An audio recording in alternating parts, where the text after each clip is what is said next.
পরের কয়েকটা দিন রাজকে দেখে মনে হচ্ছিল সে যেন কোনো বড় সমস্যায় পড়েছে।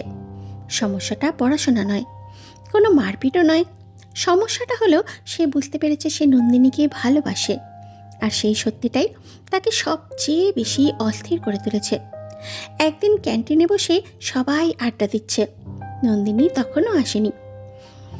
রাজ বারবার দরজার দিকে তাকাচ্ছে। সুরাজ সেটা দেখে বলল, দরজাটা কি তোকে টাকা ধার দিয়েছে নাকি? রাজ ভ্রুকুচকে তাকালো, মানে? অর্ক হেসে বলল, না হলে 5 মিনিটে 10 বার ওদিকে তাকাচ্ছিস কেন? আমি তাকাইনি। হ্যাঁ, আমরা তো অন্ধ। ঠিক তখনই ক্যান্টিনের দরজা দিয়ে নন্দিনী ঢুকলো, আর আশ্চর্যের বিষয় রাজের মুখে অজান্তেই হাসি ফুটে উঠল। সেটা দেখে তিথি আর রুহি একে অপরের দিকে তাকিয়ে মুচকি হাসল। নন্দিনী এসে বলল, কি ব্যাপার, আজ সবাই এমন হাসছো কেন? অর্ক সঙ্গে সঙ্গে বলল, কিছু না, আমরা একজনের প্রেমের লক্ষণ পর্যবেক্ষণ করছিলাম। রাজের মুখ সাথে সাথে কালো হয়ে গেল। অর্ক! সবাই হেসে উঠল। নন্দিনী অবাক হয়ে বলল, কার প্রেম? কারো না। রাজ দ্রুত উত্তর দিল, এরা পাগল হয়ে গেছে। নন্দিনী সন্দেহের চোখে তাকালো। আমার তো মনে হয় কিছু একটা আছে। কিছুই নেই বলে রাজ পানির বোতলটা হাতে তুলে নিল। আর অনেক সে বসে বসে পুরো দৃশ্যটা দেখছিল, আর ঠোঁটের কোণে মৃদু হাসি তার। নন্দিনী হঠাৎ অনিকের দিকে তাকিয়ে বলল, অনিক, তুমি বলো, এরা কি লুকোচ্ছে? অনিক হেসে বলল, আমি নিরপেক্ষ। মিথ্যে। সত্যি। তুমি জানো। জানলেও বলবো না। কথাটা শুনে সবাই হেসে উঠল। রাজ মনে মনে একটু স্বস্তির নিঃশ্বাস ফেলল, কারণ সে জানত অনিক কোনো দিন তার কথা নন্দিনীকে বলে দেবে না, কখনো না।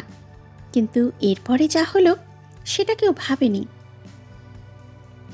2 দিন পর ইউনিভার্সিটিতে কাপল দেম কালচারাল ইভেন্ট ঘোষণা করা হলো। প্রতিযোগিতায় অংশ নিতে হলে ছেলে মেয়ে জুটি বেঁধে নাম দিতে হবে। রাজ, এটাই তো সুযোগ। কিসের সুযোগ? নন্দিনীর সাথে পেয়ার হওয়ার। সুরাজ মাথা নাড়ল, আমিও তাই বলছি। রাজ চুপ করে রইল। তার বুকের ভেতরটা কেমন যেন কাঁপছে, কারণ এই প্রথম সে নন্দিনীকে কিছু বলতে চায়। অন্যদিকে নন্দিনী তখনও কিছু জানে না। সে নিশ্চিন্তে বন্ধুদের সাথে কথা বলছে, আর দূরে বসে অনেক তাদের দুজনকে দেখছিল। তার চোখে ছিল হাসি, কিন্তু সেই হাসির আড়ালে লুকিয়েছিল এমন একটা অনুভূতি যেটা সে কাউকে কোনো দিন বুঝতে দেবে না। কারণ সে একটা সিদ্ধান্ত অনেক আগেই নিয়ে ফেলেছে। যদি কোনো দিন নন্দিনীর মুখে হাসি ফোটানোর সুযোগ আসে, তাহলে সে নিজের সুখের আগে রাজের সুখটাই বেছে নেবে। আর হয়তো সত্যিকারের বন্ধুত্বের মানেই এটা। কাপেল থিম কালচারাল ইভেন্টের ঘোষণা হওয়ার পর থেকেই পুরো ইউনিভার্সিটিতে উৎসবের আমেজ। কে কার সাথে পেয়ার হবে সেটা নিয়েই সবার যত আলোচনা, কিন্তু সবচেয়ে বেশি চিন্তায় ছিল একজন, রাজ। ক্যান্টিনের এক কোণে বসে সে টেবিলে আঙুল ঠুকছে। অর্ক, সুরাজ আর অনেক সামনে বসে। অর্ক বলল, আর কত ভাববি, গিয়ে নামটা দিয়ে আয়। এত সহজ না, রাজ গম্ভীর গলায় বলল। সুরাজ হেসে ফেলল, যে ছেলে 10 জনের সাথে মারপিট করতে পারে সে একটা মেয়ের সাথে কথা বলতে ভয় পাচ্ছে? আরে আমি ভয় পাচ্ছি না। তাহলে? রাজ কিছু বলল না। অনেক এতক্ষণ চুপচাপ শুনছিল। এবারে সে বলল, সব সময় জেতার জন্য লড়াই করা যায় না রাজ। কিছু কিছু লড়াইয়ে শুধু নিজের মনের কথাটা বলাই যথেষ্ট। রাজ তাকালো অনিকের দিকে। যদি না বলে? কয়েক সেকেন্ড চুপ রইল অনেক, তারপরে হেসে বলল, তাহলে অন্তত আফসোস থাকবে না যে বলিসনি। অর্ক সঙ্গে সঙ্গে বলল, ওস্তাদ, কি ডায়লগ! নিজের অভিজ্ঞতা থেকে বলছিস নাকি? কথাটা শুনে মুহূর্তের জন্য অনেকের মুখটা থমকে গেল। খুব অল্প সময়ের জন্য, এতটাই অল্প যে কেউ খেয়াল করল না। শুধু সুরাজ দেখেছিল আর চুপ করে গিয়েছিল। ঠিক তখনই ক্যান্টিনে ঢুকলো নন্দিনী, সাথে তিথি আর রুহি। নন্দিনী এসে বলল, কি ব্যাপার, তোমাদের মুখগুলো এমন গম্ভীর কেন? অর্ক মুখ টিপে হাসল। প্রেম বিষয়ক সভা চলছে কি? নন্দিনী হেসে ফেলল। তোমাদের আর কাজ নেই? কিছুক্ষণ গল্প করার পর তিথি হঠাৎ বলল, আচ্ছা নন্দিনী, ইভেন্টে কার সাথে পেয়ার হবে? নন্দিনী কাঁধ ঝাঁকালো, জানি না, এখনো ভাবিনি। রাজের বুক ধক করে উঠল। অর্ক টেবিলের নিচে পা দিয়ে রাজকে গুঁতো মারল। এখন? ফিস করে বলল সে, এখনই বলো। রাজ তাকালো, তারপরে নন্দিনীর দিকে। নন্দিনী তখন পানির বোতল খুলছে। রাজ হঠাৎ করে বলে উঠল, নন্দিনী। তুমি কি? কথাটা শেষ করার আগেই নন্দিনীর ফোনটা বেজে উঠল। 1 মিনিট। সে ফোন নিয়ে বাইরে চলে গেল। অর্ক 2 হাত দিয়ে মাথা চাপড়ালো। তোর কপালে প্রেম নেই। সবাই হেসে উঠল। রাজ বিরক্ত হয়ে বলল, চুপ কর। এবার অনিকও হেসে ফেলল। আজ না হলে কাল বলবি, পৃথিবী তো আর শেষ হয়ে যাচ্ছে না। রাজ দীর্ঘশ্বাস ফেলল। তুই এত নিশ্চিন্ত থাকিস কিভাবে? অনেক কয়েক মুহূর্ত চুপ রইল। তারপরে খুব স্বাভাবিক গলায় বলল, কারণ কিছু মানুষকে হারানোর ভয় পাওয়ার আগে তাদের সুখী দেখতে শেখা উচিত। রাজ কথাটার অর্থ বুঝল না, কিন্তু সুরাজ বুঝল, অর্কও বুঝল। তারা দুজনেই একবার অনিকের দিকে তাকালো আর মনে মনে ভাবল, কিছু কিছু মানুষ নিজের কষ্টটা লুকাতে এতটাই অভ্যস্ত হয়ে যায় যে হাসির আড়ালে তাদের ব্যথাটাও আর দেখা যায় না। ঠিক তখনই বাইরে থেকে নন্দিনীর হাসির শব্দ ভেসে এলো, আর অজান্তেই 3 জনের আগে অনেকই দরজার দিকে তাকিয়েছিল। সেই দৃশ্যটা সুরাজের চোখ এড়ালো না। সে শুধু মনে মনে দীর্ঘশ্বাস ফেলল, কারণ সে জানত এই গল্পে সবচেয়ে বেশি ভালোবাসে যে মানুষটা, সবচেয়ে বেশি হারানোর জন্য হয়তো তাকেই প্রস্তুত থাকতে হবে। কফি শপের টেবিলে বসে আকাঙ্ক্ষা মন দিয়ে সব শুনছে। অর্ক স্যার এক চুমুক কফি খেয়ে বললেন, তারপরে শুরু হলো কালচারাল ইভেন্টের প্রস্তুতি। আর সেখান থেকে রাজ আর নন্দিনীর গল্পটা নতুন মোড় নেয়। সুরাজ স্যার হেসে বললেন, অবশ্য শুরুটা খুব একটা রোম্যান্টিক ছিল না। কেন? আকাঙ্ক্ষা জানতে চাইল। রুহি ম্যাম হেসে বললেন, কারণ পেয়ার হওয়ার খবর শুনেই নন্দিনী বলেছিল, আমি রাজের সাথে পেয়ার হব না। আকাঙ্ক্ষা হেসে ফেলল। তারপরে ম্যাম বললেন, তিথি ম্যাম বললেন, তারপর পুরো ডিপার্টমেন্টের সামনে আধ ঘন্টা ঝগড়া। আমি কেন ওর সাথে পেয়ার হব? আমি ওর সাথে পেয়ার হতে চাই না। রাজও প্রতিবাদ করেছিল। অর্ক হেসে বললেন, কিন্তু শেষ পর্যন্ত ফ্যাকাল্টির সিদ্ধান্তই ফাইনাল ছিল, তাই বাধ্য হয়েই দুজনকে একসাথে কাজ করতে হলো। প্রথম কয়েকদিন শুধুই ঝগড়া, কখনো স্ক্রিপ্ট নিয়ে, কখনো ডায়ালগ নিয়ে, কখনো প্র্যাকটিসের সময় নিয়ে। কিন্তু ধীরে ধীরে সেই ঝগড়ার মধ্যেই একটা অদ্ভুত বোঝাপড়া তৈরি হতে শুরু করলো। একদিন প্র্যাকটিস শেষ হতে বেশ রাত হয়ে গিয়েছিল। সবাই চলে গেছে। অডিটোরিয়ামে তখন শুধু রাজ আর নন্দিনী স্ক্রিপ্ট গুছাচ্ছিল।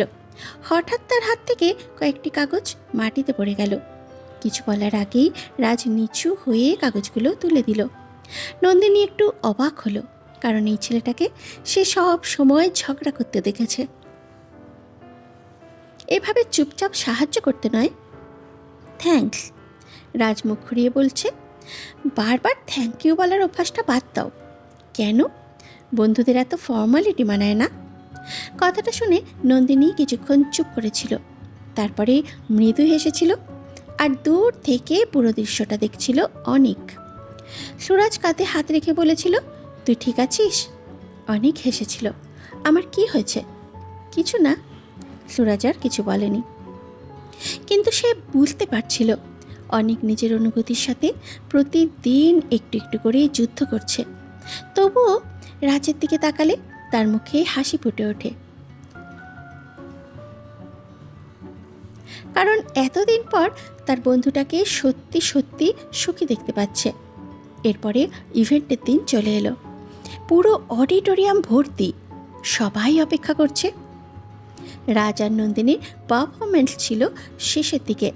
মঞ্চে ওঠার আগে নন্দিনী একটু নার্ভাস হয়ে পড়েছিল। সে ধীরে ধীরে বলল, যদি ভুল হয়ে যায়?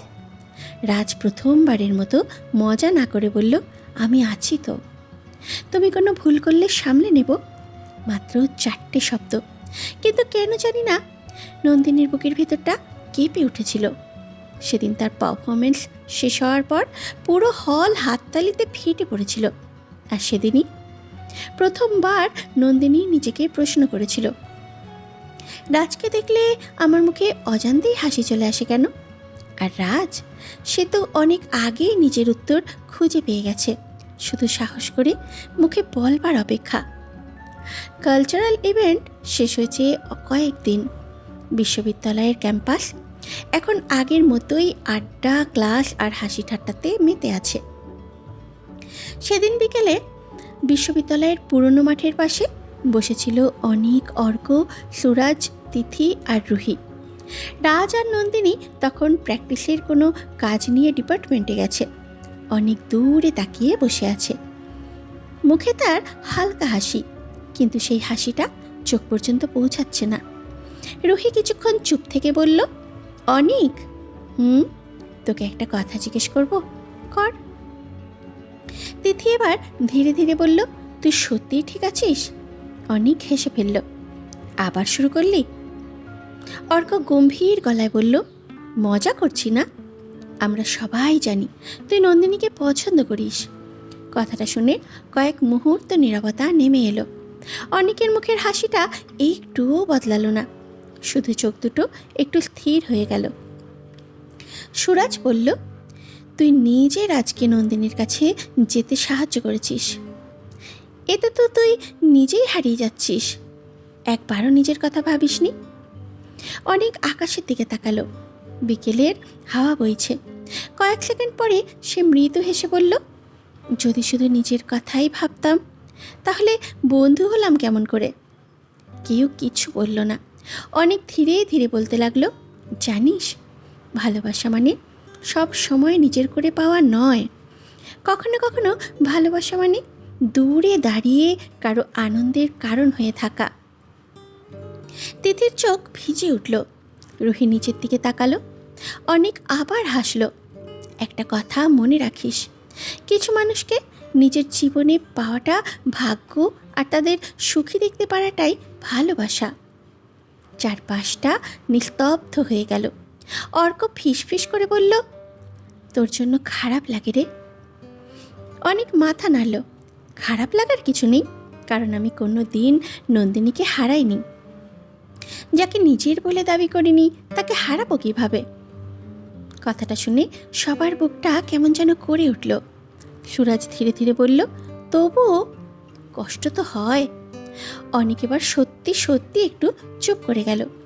তারপরে দূরে ডিপার্টমেন্টের দিকে তাকিয়ে বলল, হয়, আমি মানুষ, আমারও কষ্ট হয়, কিন্তু রাজের দিকে তাকালে মনে হয় নন্দিনী ওর জীবনে আসার পর ছেলেটা আবার বাঁচতে শিখেছে।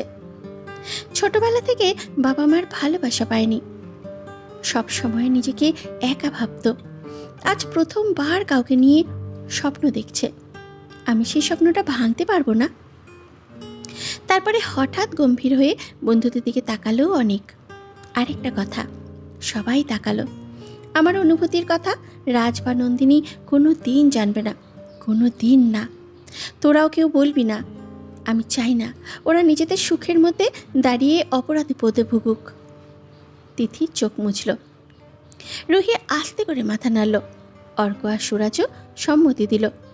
ঠিক তখনই দূর থেকে নন্দিনীর হাসির শব্দ ভেসে এলো। আর তার কয়েক সেকেন্ড পর রাজকে দেখা গেল। দুজনে পাশাপাশি হেঁটে আসছে। ওদের দেখে অনেকের মুখে আবার সেই চেনা হাসিটা ফুটে উঠল। মনে মনে শুধু একটাই প্রার্থনা করল সে, ঈশ্বর, আমার জন্য কিছু চাই না, শুধু ওদের দুজনকে সুখে রেখো।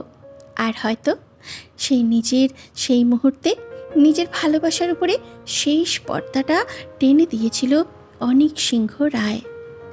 দিনগুলো যেন খুব দ্রুত কেটে যাচ্ছিল। কালচারাল ইভেন্টের পর থেকে রাজ আর নন্দিনীর সম্পর্কেও একটা অদ্ভুত পরিবর্তন এসেছে। আগের মতো ঝগড়া হয় ঠিকই, কিন্তু এখন সেই ঝগড়ার মধ্যে রাগের চেয়ে হাসি বেশি থাকে। আর এই পরিবর্তনটা সবচেয়ে বেশি খেয়াল করছিল অর্ক, সুরাজ, তিথি, রুহি আর অনিক। সেদিন দুপুরে সবাই ক্যান্টিনে বসে আছে। নন্দিনী কোনো কাজে ডিপার্টমেন্টে গেছে, রাজ কোথাও বেরিয়েছিল। ঠিক তখনই অর্ক হঠাৎ বলে উঠল, আচ্ছা আর কতদিন? সুরাজ ভান করে বলল, কিসের?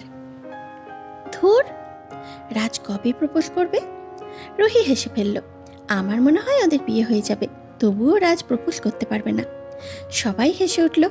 ঠিক তখনই ক্যান্টিনে ঢুকলো রাজ। অর্ক সঙ্গে সঙ্গে বলল, এই যে বর সাহেব চলে এসেছে, কবে খাওয়াচ্ছিস? রাজ কিছু বুঝতে না পেরে বলল, পাগল নাকি তোরা? তিথি বলল, আমরা সব বুঝি, এখন তুইও বুঝে যা। রাজ বিরক্ত হয়ে বসে পড়ল, তোদের দিয়ে কিচ্ছু হবে না। সুরাজ হেসে বলল, আমাদের দিয়ে না হোক, তোর দিয়ে কিছু হবে। নন্দিনীকে বলবি কবে? এবার রাজ একটু চুপ করে গেল। অনেক এতক্ষণ চুপচাপ ছিল। হঠাৎ সে বলল, সত্যি যদি ওকে ভালোবাসিস তাহলে আর দেরি করিস না। রাজ তাকালো, যদি না বলে? অনেক মৃদু হেসে বলল, কিছু উত্তর না পাওয়ার আফসোস প্রত্যাখ্যাত হওয়ার কষ্টের থেকেও বড়। কথাটা শুনে সবাই চুপ হয়ে গেল, কারণ সবাই জানত এই কথাগুলোর ভিতরে অনেকের নিজের না বলা গল্পটাও লুকিয়ে আছে। ঠিক তখনই নন্দিনী এসে হাজির। কি নিয়ে এত সিরিয়াস আলোচনা হচ্ছে? অর্ক দুষ্টু হেসে বলল, তোমাকে নিয়েই। আমাকে নিয়ে? হ্যাঁ, ইউনিভার্সিটির সবচেয়ে ঝগড়াটে মেয়েটাকে নিয়ে। নন্দিনী সঙ্গে সঙ্গে একটা টিস্যু ছুঁড়ে মারল। সবাই আবার হেসে উঠল। সেদিনের আড্ডা শেষ হওয়ার সময় নন্দিনী একা লাইব্রেরির দিকে যাচ্ছিল। হঠাৎ পেছন থেকে রাজ ডাক দিল, নন্দিনী। তোমার সাথে একটু কথা ছিল। নন্দিনী অবাক হলো, রাজকে অদ্ভুত রকমের নার্ভাস লাগছে এখন। হ্যাঁ, গুরুত্বপূর্ণ? অনেক। রাজের গলায় এমন একটা কাঁপুনি ছিল যেটা আগে কোনোদিন শোনেনি নন্দিনী। তার বুকের ভেতরটাও কেমন যেন ধক করে উঠল। দূরে দাঁড়িয়ে পুরো দৃশ্যটা দেখছিল অনেক। অর্ক ধীরে ধীরে এসে তার পাশে দাঁড়ালো। আজকে বলবে মনে হয়। অনেক মৃদু মাথা নাড়ল, হ্যাঁ আজ বলবে। অর্ক এবার বন্ধুর দিকে তাকালো, তারপরে আস্তে করে বলল, তুই ঠিক আছিস তো? কয়েক সেকেন্ড নীরবতা, তারপরে অনেক চোখ সরিয়ে বলল, আজ রাজের দিন, আজ শুধু ওর খুশিটাই দেখতে চাই। আর ঠিক সেই সময় বিশ্ববিদ্যালয়ের পুরনো বটগাছটার দিকে হাঁটতে শুরু করলো রাজ আর নন্দিনী, যেখানে হয়তো একটা নতুন গল্প শুরু হতে চলেছে। ইউনিভার্সিটির পুরনো বটগাছটার নিচে এসে দাঁড়ালো রাজ আর নন্দিনী। বিকেলের নরম রোদ, চারপাশে হালকা বাতাস বইছে, কিন্তু রাজের বুকের ভেতরে যেন ঝড় চলছে। নন্দিনী কিছুক্ষণ দাঁড়িয়ে থেকে বলল, এত জরুরি কি কথা? রাজ একবার তার দিকে তাকালো, তারপরে আবার চোখ সরিয়ে নিল। এত মারপিট করেছে, এত ঝগড়া করেছে, কিন্তু আজ যেন কথা বলার সাহসটাই খুঁজে পাচ্ছে না। নন্দিনী ভ্রু কুঁচকে বলল, কি হলো? তুমি কি অসুস্থ? না। তাহলে এমন আচরণ করছো কেন? রাজ একটা দীর্ঘশ্বাস ফেলল। নন্দিনী, আমি একটা কথা বলবো। বলো। কিন্তু হাসবে না তো? নন্দিনী হেসে ফেলল। আগে বলো, তারপরে ভাববো। রাজ মাথা নাড়ল, তারপরে ধীরে ধীরে বলল, আমি আগে ভাবতাম তুমি পৃথিবীর সবচেয়ে বিরক্তিকর মেয়ে। কি? নন্দিনী চোখ বড় বড় করে তাকালো। ধন্যবাদ। রাজও হেসে ফেলল। কথা শেষ করতে দাও। আচ্ছা বলো। আমি ভাবতাম তুমি খুব কথা বলো, খুব ঝগড়া করো, খুব রাগাও, আর আমার মাথা খাও। নন্দিনী হাত গুটিয়ে দাঁড়ালো। শুনে তো মনে হচ্ছে প্রশংসা করছো। রাজ মৃদু হাসল। কিন্তু সমস্যা হলো, এই সব কিছুতেই আমি অভ্যস্ত হয়ে গেছি। নন্দিনীর মুখের হাসিটা একটু থেমে গেল। রাজ এবার তার চোখের দিকে তাকালো। তুমি না এলে না দিনটা ফাঁকা লাগে, তোমার সাথে ঝগড়া না হলে বিরক্ত লাগে, তুমি হাসলে আমার ভালো লাগে, তুমি কষ্ট পেলেও আমার খুব খারাপ লাগে। নন্দিনীর বুকের ভেতরটা ধকধক করছে। রাজ ধীরে ধীরে বলল, অনেক দিন ধরে বুঝতে চাইনি, নিজেকে বোঝাতাম এটা কিছু না, কিন্তু আর মিথ্যে বলতে পারছি না। একটা গভীর নিঃশ্বাস নিয়ে সে বলল, নন্দিনী, আমি তোমাকে ভালোবাসি, খুব ভালোবাসি। চারপাশটা যেন হঠাৎ থমকে গেল। নন্দিনী স্থির হয়ে দাঁড়িয়ে আছে। সে যেন এই মুহূর্তটার জন্য প্রস্তুত ছিল না। রাজ আবার বলল, তোমার উত্তর এখনই দিতে হবে না, তুমি সময় নিতে পারো। আমি শুধু চেয়েছিলাম তুমি সত্যিটা জানো। কথাটা বলে রাজ একটু পিছিয়ে গেল। তার বুকটা হালকা লাগছে। এত দিনের না বলা কথাগুলো আজ অবশেষে বলে ফেলেছে। নন্দিনী এখনও চুপ। শুধু তার চোখ দুটো বারবার রাজের দিকে যাচ্ছে। আর দূরে ডিপার্টমেন্টের বারান্দা থেকে সব কিছু দেখছিল 5 জন মানুষ।